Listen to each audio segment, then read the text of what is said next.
大家好啊，我哋係 TaylorMade。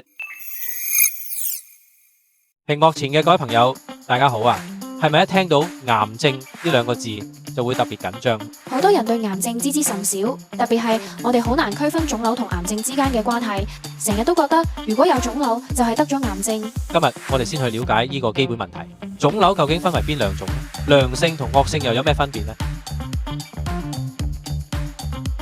我哋先從人體內嘅細胞講起。我哋嘅身體就好似一座超級精密嘅工廠咁，入邊嘅細胞每日都按照規則返工，老細胞正常退休凋亡，新細胞按部就班分裂出嚟頂更，呢啲全部都係由基因喺幕後操控。但係如果呢個老闆出咗問題呢？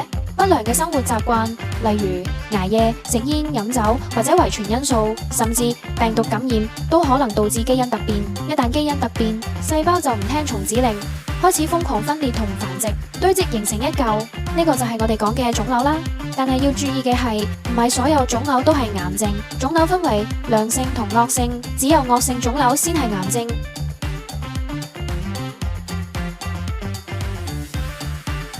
點樣分辨良性腫瘤同惡性腫瘤？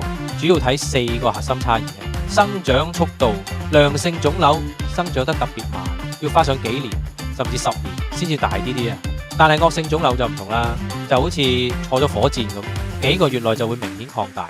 第二個係生長方式，良性腫瘤有一個完整嘅包膜，佢同周圍嘅組織有明顯嘅區別，唔會四圍亂走。惡性腫瘤冇包膜，就好似樹根咁陷入周圍嘅組織，界線變得模糊，仲會生出好多新血管去吸收養分。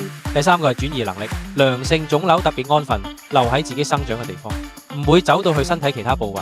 惡性腫瘤咧就特別霸道，會經由血液、淋巴系統轉移到肝、肺、骨頭等其他器官。例如乳腺癌就可能轉移到肺部，危害就大大增加咗啦。第四個係對身體嘅影響，良性腫瘤通常影響比較細，除非喺大腦呢類比較特別嘅地方壓迫到神經，先會引起不適。手術切除之後，基本都唔會復發。但係惡性腫瘤會破壞原本器官嘅功能，轉移亦會損害多個器官。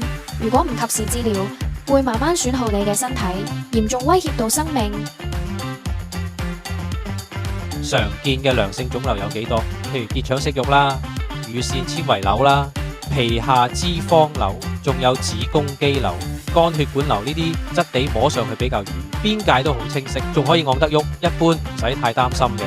但係有一個重要嘅提醒，大家千祈唔好忽視，有啲良性腫瘤，例如大腸嘅腺瘤性息肉、乳腺不典型增生，如果你長期唔處理佢，時間過得耐咗，係有可能基因突變，變成惡性腫瘤，即係癌前病變。所以就算被檢查出係良性腫瘤，都唔可以掉以輕心，一定要聽醫生吩咐，定期檢查身體，咁樣你就可以及時掌握佢嘅變化，避免錯過最佳介入時機。千祈唔好嫌麻煩，定期檢查係最安全嘅。好啦，今日我哋將良性同惡性腫瘤呢兩樣嘢講得明明白白，下期我哋會講更多實際嘅醫生講嘅1期、4期究竟係咩意思呢？唔同階段嘅治療方法同效果又有咩分別呢？